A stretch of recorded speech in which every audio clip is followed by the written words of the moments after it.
record right now, and then we will get started. So, all right.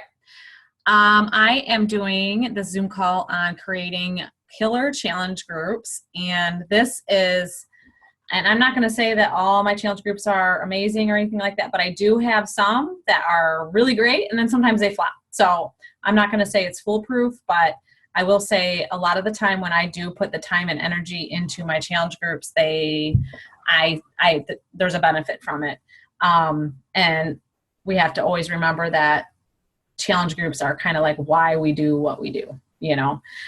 We have to keep that in mind when we're recruiting and when we're trying to get coaches and we're trying to get challengers. Like, we have to kind of like remember why we're doing this to begin with, is to help people reach their goal weight, to help them reach whatever other goals they have for themselves. And sometimes if I lose focus of that, I'm like, I'm not doing as well with my business, and I'm also like, I don't feel as fulfilled.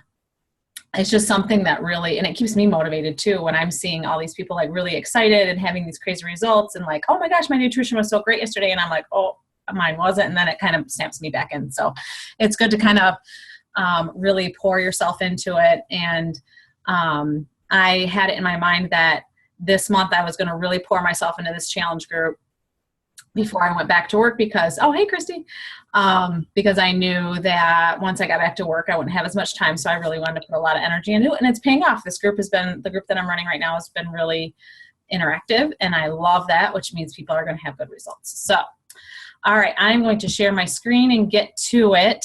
How do I do this? Every time I do this, I forget what I'm doing. All right. Do you guys see? And what do you guys see? Okay. Select a window or application. Okay. There we go. I think we're good.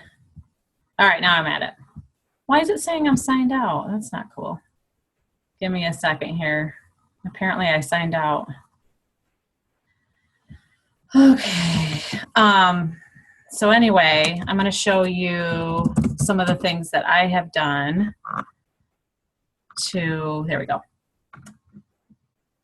that will help kind of keep your groups going. And I did this last summer. I really poured myself into a challenge group, and it pays off big time. Not just for your challengers, but the best coaches come from your best challengers. I mean, all of my really successful coaches have been challengers and have had some success.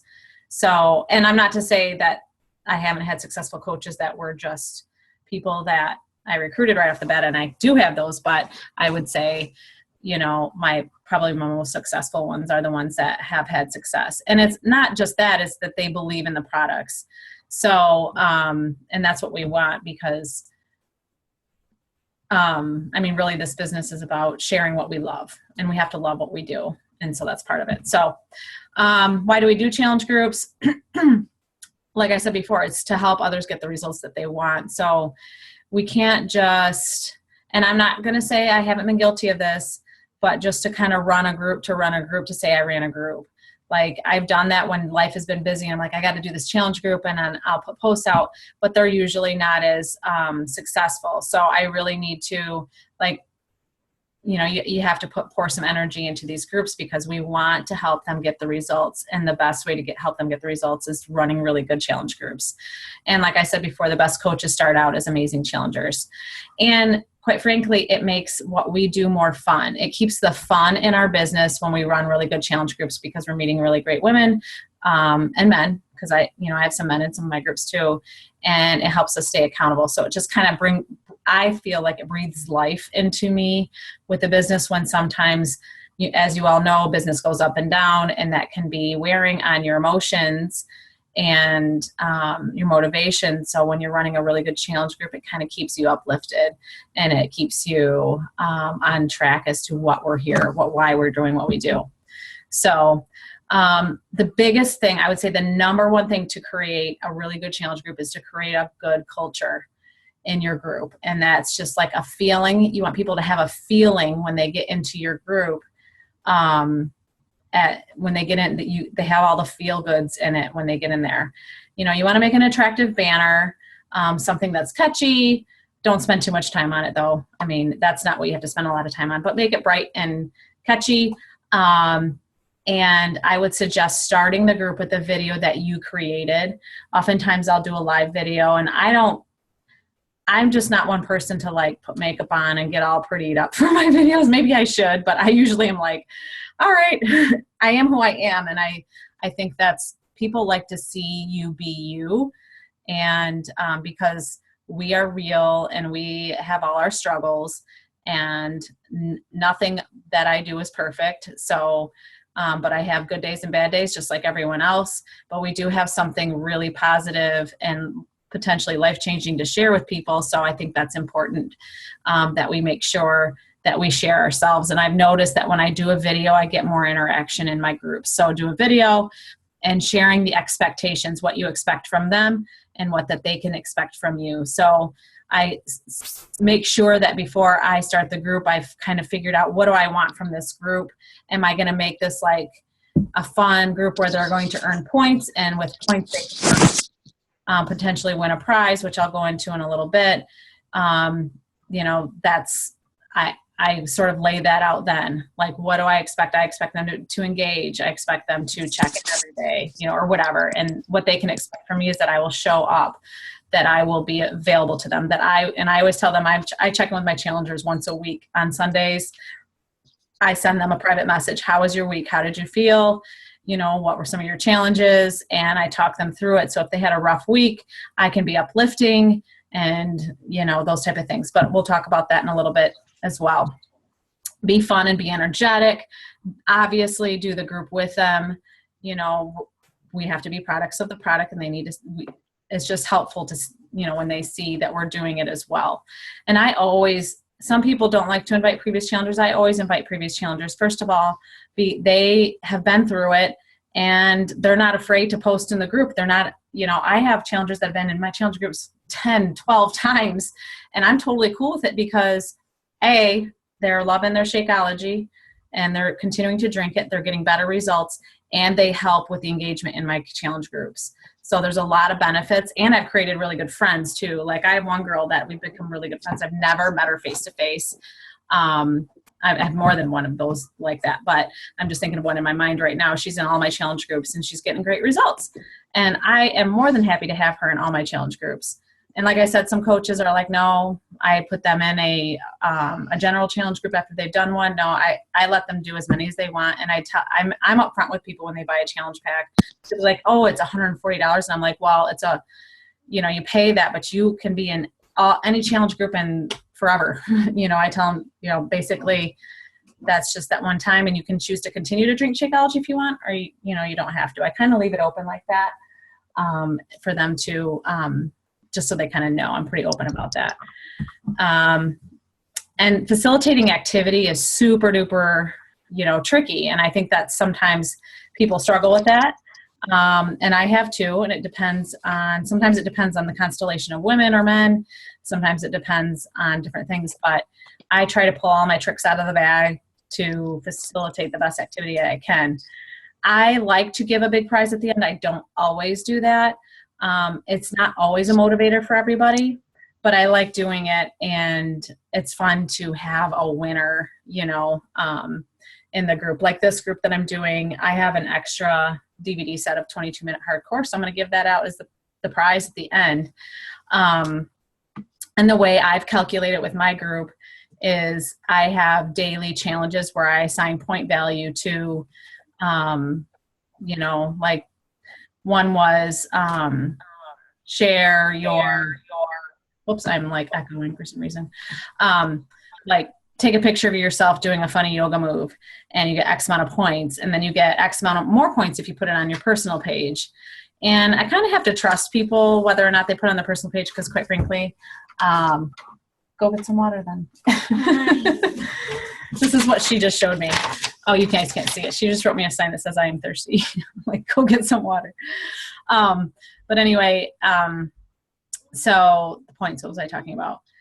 Oh, I'll assign points to it, and it's got to go on the honor system, because I'm not going to check everyone's personal page. So I'll say, you know, post below if you put it on your personal page. And part of that is because we're trying to facilitate coaching behaviors.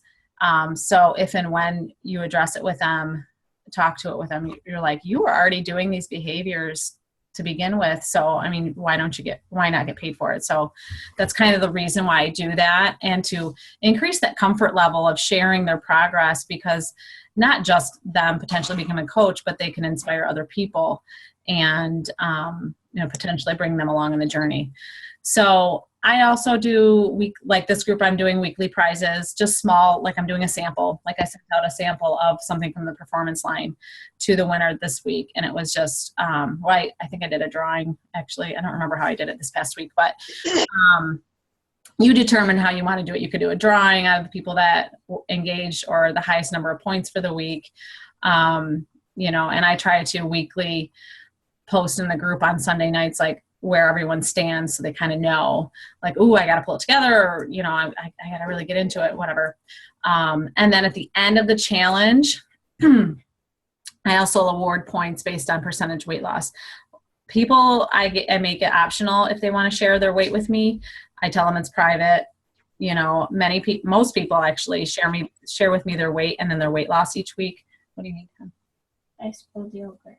Okay. Go talk to Daddy then, or clean it up. This particular group, I've done a form so that it's automatically being entered into my Google Forms. And so I can just look at it that way. It's a lot easier than when I send messages, what's your weight this week? And then I have to write it down somewhere. I have it automatically put in there. So on Sundays, I post the form and they have to put in their information in there. And so I award points based on like who lost the most percentage weight loss would get the most points all the way down to the least. And so I would add that and their other points from the daily challenges together. And that's how I determine my grand prize winner. So it's kind of fun just to see the competitive side of people. Some people are more competitive than others, but it's just kind of a fun thing to do. And I always feel good about giving things away to people. And people aren't always, super into wanting gifts. Some people are, but I think they just love the lighthearted nature and the fun part of just like prizes and, keeping it really fun. I think that really helps with engagement. And how I sort of, structure the groups is in the morning, I'll do a post with the daily challenge. And I have some like skeleton scripts that I use, but I use it as sort of a general, and I usually kind of organically decide what I'm going to type that day. But I have things I kind of pull from different challenges and things like that. Something to keep it fun and to make sure that they're staying on top of what they should be doing. And then at the evening, I try to do like a questionnaire kind of thing. Like, okay, tell me about how your nutrition, what did you eat for breakfast, lunch, and dinner today? How much water did you drink? And what was your workout? But I change the questions every day because I don't want people to get monotonous about it. Like, oh, I don't want to type this in. I try to switch it up, something that's accountability based. And the group that I'm running right now, in particular, Stephanie and I were just talking, it's been really awesome. Like there's so much engagement. They are all interacting with each other, which is really cool. And I try to engage in all posts. I don't do it as it's happening because I can't be tied to my phone all day, but I do like in the morning when I do my post. And then I set my evening post. I use Buffer to set my evening post. I will then engage in all the comments from the previous day. So I make sure that I engage in every single, I'll at least like it, which shows that I read it, or I'll try to respond if I can, because if you're not, then people are going to be like, why am I even writing anything? They want to know that they're being heard. Oops, my computer is turning off. Oh, there we go. Sorry. So that's just something that I do that helps me out. So checking in, like I said before, I check in with all challengers at least once a week. There's some people I might check in with more if they're struggling, things like that. A suggestion that has been made multiple times to me, and I haven't always taken advantage of it, and I do sometimes, is leaving voicemails. People like that, though. I don't know why I haven't done it as much, but I know I should, because people like to hear your voice. They'd like to hear your inflection. There's so much can be misread from the way you type something. And I always try to keep my typing etiquette, really light and friendly, but it's always hard to tell. So that's something that I, kind of want to start doing. And quite frankly, it's a lot faster too. And I don't know if you know how to do it on Messenger, but it's pretty easy to do. It only gives you a minute limit, but I don't think that you'd be sending anything longer than that. But if it does go longer than that, I just send another message. So, and then something that Anita Myron suggested was starting a group chat. She does that with her challenge groups, or she used to at least. And it's just to facilitate that conversation. But for me, I feel like the nightly questions help facilitate some conversation between challengers. Like I've had a couple challengers say, I have to admit I completely screwed up and I don't know where my head is at. And then all of a sudden other challengers are like, you can do it. I know you can. I had a day like that yesterday, but today's a much better day. It's so nice to see people support each other. It's just kind of a nice, it's just a nice environment and culture. Like I said, that culture is super important. Hey, Sarah. Yeah. The voice message, Mm-hmm. I don't have that on Facebook anymore. On your Messenger? No. Like it used to have the little microphone. Yeah. Okay, let me look at mine. Okay. I'm going to try it right now. Okay, I'm typing your name in. So, yeah, it should show it. There should be a line of options like to type, a picture, an emoji, like those video things, and then there's a microphone option. You don't have that? No, I used to because I would do that to you back and forth, but Right. now I use Boxer. But yeah, Oh, I mean, yeah. I'll do it. But I noticed that because I wanted to do that a while back, and it's gone. Huh. I don't know. Look at that. Did you update your phone? No, Yep. did I? You? I thought I people said that was bad. Don't do it. Oh, really? I don't know if that's it. I don't know. We'll have to look at that. I'll And look at it. I noticed I did get a Voxer from you. I haven't listened to it yet. I'll listen to it when I'm done. Because I was on my phone and it said, Christy is Voxing you right now. I was like, oh. And I forgot because I had volleyball practice. Anyway, yeah, we'll have to look into that. Excuse me. Back to checking in. Was I still on that? Okay. We already talked about all those things. I think that's really important, checking in with your challengers every week. And I don't find it to be very hard. I just literally go into my group and go through all the names and send the messages Sunday morning. And then by the end of the day, I try to respond to everybody. So, which sometimes it can be hard. I'll try to do it within a day if it's a big challenge group. Making the time. Many of us are working. We have other jobs. This isn't our full-time job. But it is helpful to set your posts, use Buffer. I use Buffer a lot, especially right now I do a lot of things live just because I'm here.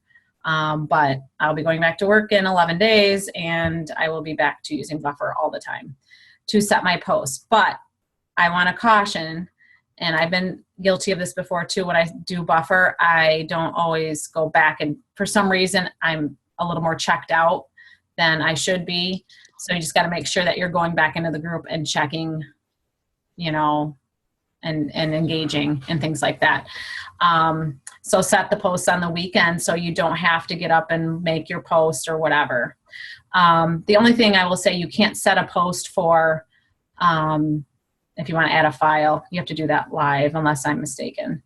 So I just make sure I make a note to myself to add the file, because I do the grocery list and the meal plan as well. And that's optional.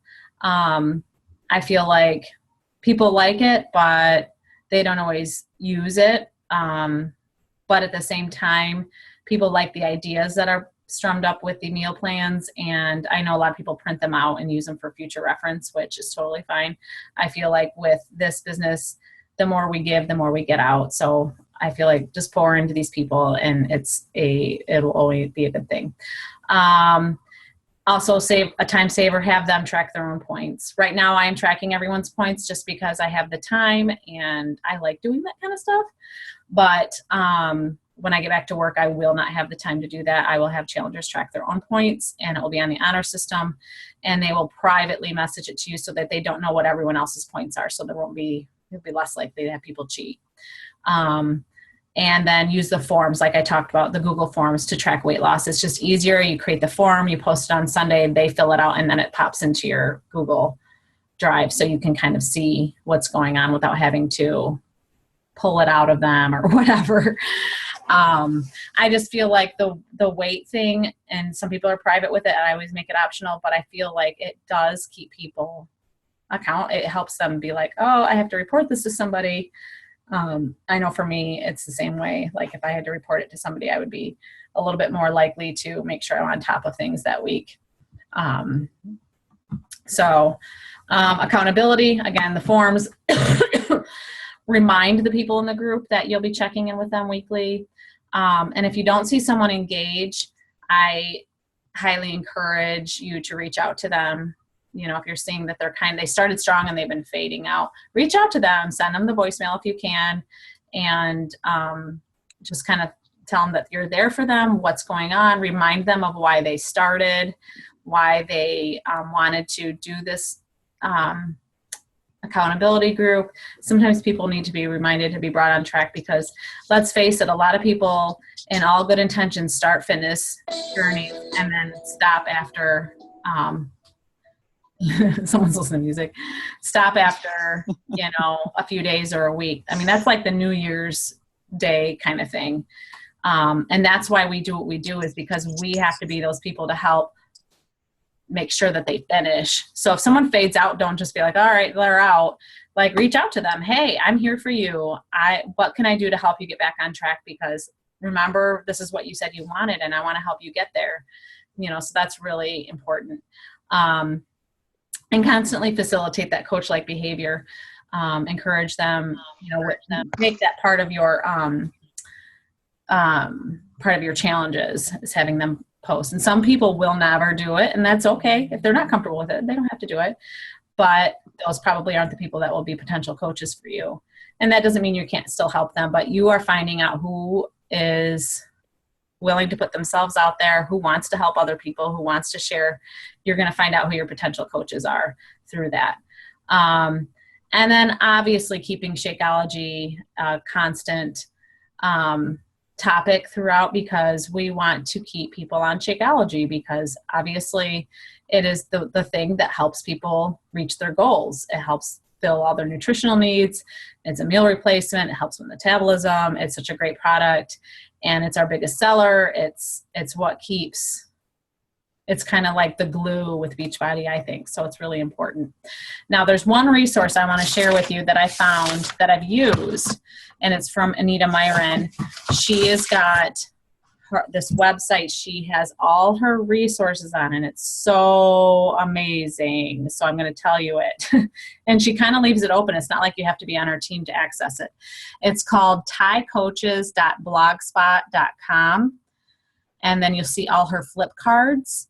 And there's a 30-day challenge post one, and it's got great posts in there. I've used some of those in there. She's also got tons of stuff. Just check it out. It's tiecoaches.blogspot.com, and check it out. You're going to see it and you're going to be like, oh my gosh, these resources are amazing. Like, that's like my goal in life, is to create something like that she did, because it's an awesome resource system for all her coaches. And she pretty much has it open to anybody, which is pretty cool. So I was taking a look through it today, and I've used, like I said, I've used a lot of her posts for challenge groups, for some of my challenge groups. So that is, so make sure you check that out. So I'm trying to think of anything else that would help. I know some people were saying that their challenge groups have been a flop lately. And, like I said, I've had challenge groups that have been flops.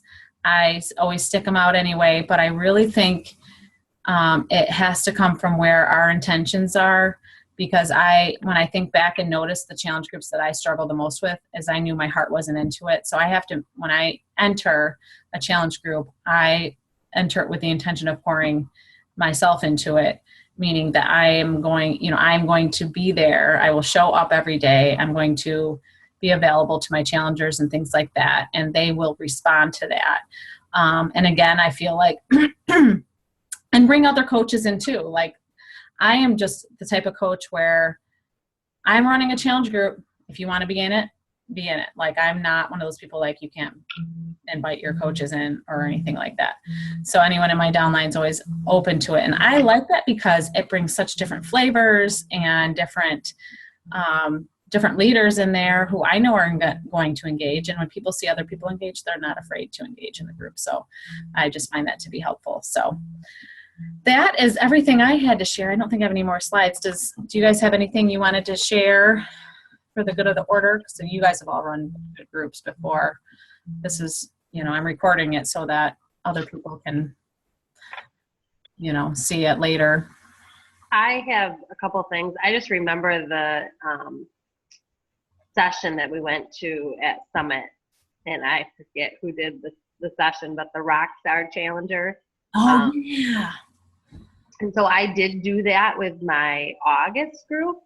And she loved, I did it once during the time. I meant to do it more than that, but they loved it. And any recognition you give them, I had it today or Wednesday, I did share your lunch and like a picture of your lunch. And I only had 2 people that did it. And so I was like, wow, looks like both you get prizes. And they were like, they both commented, yay, so just the little things like that, like you say. I did find that the app was not as engaging.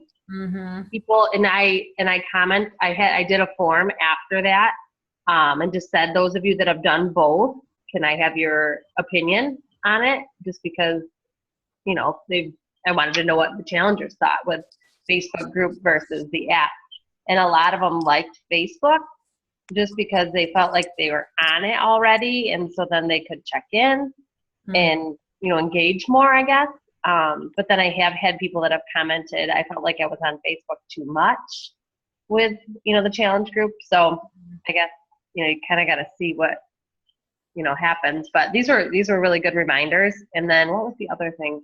I struggle with the points. I'm going to try it on my next one again, but I struggled in August because I was trying to do the daily check-in like you did the leaderboard when I was in one with you earlier this year. And I would mess it up, and then they would message me and they're like, I'm supposed to be at this. And so it was like it ended up being like a nightmare. Yeah. It was fine, but and I even had time then. That was like summertime, but so I get nervous about trying to do that again. But they really do, when they check in like that, they're engaged. So I'd like to try to figure out a better way to do that, I guess. Yeah, I know. I've the leaderboard. People like the leaderboard. I'm not doing it in this group, and it's funny because as we started the group, people were like, "Where do I check in my workout?" And I'm like, "You don't have to." At night, I'm sent. We'll post the questions or whatever. But I had a hard time too because some people would be like, "I have 2 more workouts than that," and we're just human and we're trying to do the best we can, and it takes a lot of time. But the points, I just have them. Well, this round I'm tracking the points, but I would just tell them, set the expectation in the beginning, like, you keep track of your points, and on Sundays I'm going to ask you to tell me what your points are for the week. But it's kind of like a trial and error. But I love the Rockstar Challenger one. That I forgot about that. That is a really good point about highlighting somebody in the group. And then what did I do this week was Shout Out Saturday, where people had to shout out and compliment each other. That was really cool. People were saying such nice things about each other. And I think that actually helped facilitate some relationships too in the group, because I'm seeing people connecting that have never met before. And so I liked that as well. So, but you're right. They did there was a good session about challenge groups, and that was one of them, is always highlighting that. And try to encourage people to make sure that they take before pictures too, and after at the end, and hopefully there'll be some good transformations along the way. Some people are real, and I tell people don't worry, you don't have to go in a bikini or an underwear and bra. You can go in your whole sports outfit. You can put on your shorts and your t-shirt, whatever, or hopefully something a little more form-fitting so you can see. But I think a lot of people think they have to be like in a sports bra in those booty shorts, and they don't have to be, Right. because, I think that's part of the problem with before pictures is people are nervous what they have to wear. I'm like, just be yourself, but wear the same outfit before and after. And I just tell them it's a good way to it motivates yourself. Like, oh, I have come this far. Sometimes you don't notice it as much, but Right. so. And then Shakeology is another one that I have tried to showcase more, just because I think for a long time there I wasn't putting as much emphasis on it. I mean, I would share that I was drinking it and that what it did for me and things like that. But during the challenge group, I hadn't done as much with it. So trying to focus on either a Saturday or Shakeology share kind of thing. And then also really gearing them towards the podcast to listen about it. Because for a while there, I felt like I was they'd buy a challenge pack and they'd be done the next month, with Shakeology. And I feel like now I'm retaining more Shakeology customers or turning them to discount members. So I think that definitely, you mentioned that is really important, really focusing on Shakeology and even having them share how it's made them feel and, sharing. And then when you hear others talk about it, they're like, oh yeah, I feel like that too, So I think that helps too. That's a great idea. The podcast too, that could be incorporated with challenges too. If you can get so many points if you listen to this something, I don't know, you can be creative with it, but I love that. That's a great idea. And that's a really good point to keep retention up is so people understand the benefits of Shakeology, not just that it tastes good and it fills me up. There's so much more to it. That's a really good point. Anyone else have anything else? Those were really good points. Coolio. All right. Well, I will stop the share and there we go. And we will stop recording.